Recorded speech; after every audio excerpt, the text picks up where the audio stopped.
Well, welcome to the 700 Club. After almost a year of war, Hamas has been devastated. The IDF has taken out most of the terror group's weapons and at least half of its fighters. That's according to a document from a top Hamas leader.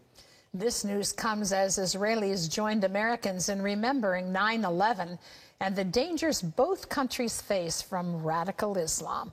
Chris Mitchell has the story from Jerusalem. Speaking from an IDF intelligence base, Israel's Defense Minister Yoav Gallant shared a document from a top Hamas commander, written in May before he was killed in an airstrike in July. The letter to Hamas leader Yahya Sinwar and his brother reveals the severity of the losses the IDF has inflicted on Hamas. That commander, Rafa Salami, seen on the right in this photo, wrote, "We have lost at least 50% of our fighters. As for weapons," he wrote, "we have lost 90 to 95% of our rocket capabilities, and we have lost some 60% of our personal weapons." Yoav Gallant stated the net result is that Hamas as a military formation no longer exists. The defense minister also spoke of a particularly disturbing photo the IDF found in Gaza. I would like to show you what we find recently in tunnels in Khan Yunis. That's a picture. These are the kids of Muhammad Sinwar posing against the evil event of September 11. This picture shows what we have been fighting since October 7. ISIS, Al-Qaeda, and Hamas, they are all the same. The Israeli military is still hunting down Hamas terrorists one by one. And with Hamas so beaten down in Gaza, media reports suggest it's ready to accept an immediate ceasefire based on President Biden's plan from July, but only if there are no new conditions from any side. At Israel's 9/11 memorial on Wednesday, Israelis and Americans came together to remember the fateful day 23 years ago. It's the only memorial outside the United States with all the names of the nearly 3,000 who died then. It's particularly emotional after what the world experienced on October 7th. On September 11th, 2001, I was 3 months pregnant with this baby right here.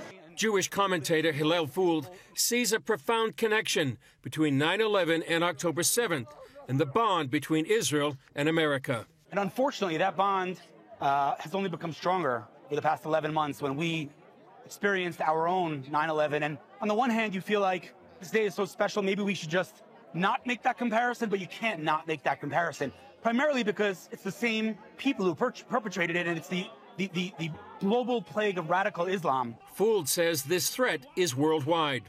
The global community has to wake up and understand that it's the same people who did what they did back then are the same people who did October 7th here in Israel. And the forces of good have to put an end to terror. It's enough. How many more of these ceremonies are we going to go? We have 365 days a year. Now 2 of them are marked by September 11th, October 7th. Let's make sure that no other days are going to be marking terror. Chris Mitchell, CBN News, Jerusalem. Let us vow never again. And here we are approaching the eve of the memorial for those who died on October 7th. And let's keep in mind there's a radical difference in worldview. I remember 9/11. I remember on the streets of Ramallah, on the streets of Gaza, there was celebration. There was handing out candy because of what had happened in New York City. They rejoiced over the destruction. And in the face of that, we have an administration that somehow wants to continue funding that and say, we need to have some kind of two-state solution. We need to reward the attacks that have happened. It makes no sense to me. Here's a clear division. UNRWA was defunded in the last administration. In the very first week of the current administration, that funding was restored. It's been proven UNRWA participated, employees paid by UNRWA participated in the October 7th attack. It's been proven that their buildings in Gaza were used as command centers for Hamas. that there were terror tunnels underneath entrances and exits from those tunnels, all within UNRWA buildings, all paid for by American taxpayers. It's high time to stop that and say no more. On our watch, you don't get to have humanitarian aid go into building terror networks and terror armies, and this should never happen. We're in the final stages of this in Gaza. Let us remain firm and strong that Hamas has no right to exist, that they need to unconditionally surrender. The hostages all need to be returned. We need to insist on it because that is the right thing to do. In other news, parts of the country are facing heavy rains and the risk of tornadoes as Tropical Storm Francine makes its way inland. Wendy Griffith has that story and more from the CBN Newsroom. Wendy? Gordon, schools and businesses are closed in parts of South Louisiana after Francine came ashore Wednesday evening. Now residents are beginning the cleanup of the damage. Lori Johnson has the story. The powerful storm made landfall near Morgan City, Louisiana as a Category 2 hurricane after gaining strength from the warm waters of the Gulf of Mexico. She packed winds of 100 miles an hour, downing trees and power lines, cutting off electricity to more than 400,000 customers. Flood watches were issued. The storm surge pushed a wall of water over roads and submerged cars. Many locals have survived hurricanes before, but it never gets easy. It's overwhelmed, scared. Even though you've been through storms before? I still feel the same way every time a storm comes. Residents banded together as a community to fill sandbags to protect property. Evacuation orders went out to people in Cameron Parish. Louisiana's governor warned those who chose to ride out the storm to take cover. Now is the time to begin to stay off of the roadways, stay home, and stay put. This convenience store boarded up windows but promised to stay open to help people in his community who needed gas. We're the only place out here for the sheriff's department, the fire department. We have gas. All the locals depend on us. Not too much worried about it, but you never know, things can change. Some especially low-lying areas of New Orleans are dealing with flooding, but overall, the new pump system that keeps water out of the city did its job. Louisiana activated more than 2,000 National Guard troops. Meanwhile, President Biden approved a disaster declaration for the state. Lori Johnson, CBN News. Turning overseas, 61 countries have agreed that humans and not artificial intelligence should control nuclear weapons. The U.S., the United Kingdom, France, Germany, Japan, and others endorsed the plan at a summit on AI in the military in South Korea. However, China did not go along with the agreement. And the Japan Times points out experts warn that even countries who support the plan may not actually observe it.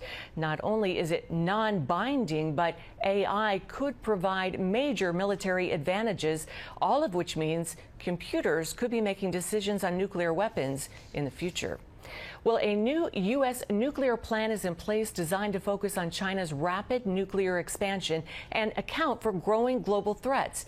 Details remain top secret, but as national security correspondent Caitlin Burke reports, experts say a stronger strategy is needed for the U.S. to deter nuclear-armed adversaries. As long as nuclear weapons have existed, the United States' priority is preventing any such attack against the homeland, our allies, and partners. Maintaining that role in today's world has led to calls for an updated plan. If you look at the National Defense Strategy Commission, they said as China develops a full-fledged nuclear triad and Russia threatens to deploy nuclear weapons in Ukraine, not to mention continued advancements in the North Korean nuclear arsenal and the threat of Iranian nuclear proliferation, the U.S. strategic deterrent remains critical. In recent speeches, senior Biden administration officials have been given clearance to allude to changes. the president recently issued updated nuclear weapons employment guidance to account for multiple nuclear-armed adversaries. Last month, Dr. Vipin Narang, an MIT nuclear strategist and former defense official, said his office was advising the Pentagon on how to plan and posture U.S. forces in the current nuclear landscape. While Narang isn't calling to grow the U.S. stockpile yet, he says adjustments to weapons currently deployed may be necessary if adversaries continue down current paths. The Pentagon estimates that Beijing had 500 operational nuclear warheads as of May 2023. Okay, 500. Well, compared to what? Well, they're going to have over 1,000 of those by 2030. That is what some military leaders have called a breathtaking breakout. What makes it even more reckless, I'd say, and even irresponsible on Beijing's part, is they're doing it with tremendous secrecy, and they're stubbornly refusing to negotiate with us a strategic arms reduction treaty. The Trump administration has tried. The Biden administration has tried. So we have the whole thing going on with Putin where he's doing all kinds of crazy stuff. And then we have Beijing, who's unwilling even to talk with us in good faith about some sort of treaty. Bradley Bowman, senior director of the Center on Military and Political Power at the Foundation for Defensive Democracies, says whoever becomes president needs to focus on two things when it comes to U.S. nuclear posture. I would say continue to fully modernize the modernization of all three legs of our nuclear triad. I would look for opportunities to expedite those as much as possible. And simultaneously, I'd be reaching out diplomatically to Russia and China and saying, we are ready to do real negotiations, real, not fake negotiations that elicit commitments on both sides that are transparent. China has expressed concern over reports of a new U.S. nuclear plan, accusing the Biden administration of seeking a strategic advantage by peddling a, quote, China nuclear threat narrative. The White House says the new plan is not in response to any one country or threat. In a recent visit to Beijing, National Security Advisor Jake Sullivan specifically assured President Xi that Vice President Harris, if elected in November, would continue to responsibly manage the relationship with China. She shares President Biden's view that responsibly managing this competition so it doesn't veer into conflict or confrontation is essential. An unclassified account of the new nuclear guidance is expected to be given to Congress before President Biden leaves office. Caitlin Burke, CBN News, Washington. Thanks, Caitlin. Gordon, this is scary. I mean, AI, nuclear weapons, how's this going to work? It's not going to work, and that has been the whole issue with nuclear weapons. You know, why do you need thousands of warheads? That would be my question to China. It's been the question between Russia and the United States for decades. I remember a study all the way back in 1980 that just the nuclear subforce would be able to blanket the world with destruction, that there literally wouldn't be anything left. And you look at that and you go, why? Why would you plan that? Why would you have any kind of war scenario where that's the outcome? Well, it was all part of what was called mutual assured destruction, that if you launch against us, we're going to have the capability to completely wipe you out, and on top of it, wipe out the whole planet. And so it was a scare tactic, if you will, that no one will ever launch, no one will ever use the weapons. Well, why don't we just recognize that and say, well, let's not build them in the first place? And why in the world would you let AI take over that is beyond belief. How many science fiction movies do we need to see that show that that's a pretty bad idea? Well, why in the world would you do it? Well, I look forward to a day where a Messiah comes and we will study war no more. That would be wonderful. And in the freedom of that, every tongue, every tribe, every nation will be able to flourish and prosper because we're not wasting money on ideas to kill each other. Let's study war no more. We're going to need a Messiah to put that into place. And my prayer, the prayer of the church for centuries, Maranatha, come soon, Lord Jesus.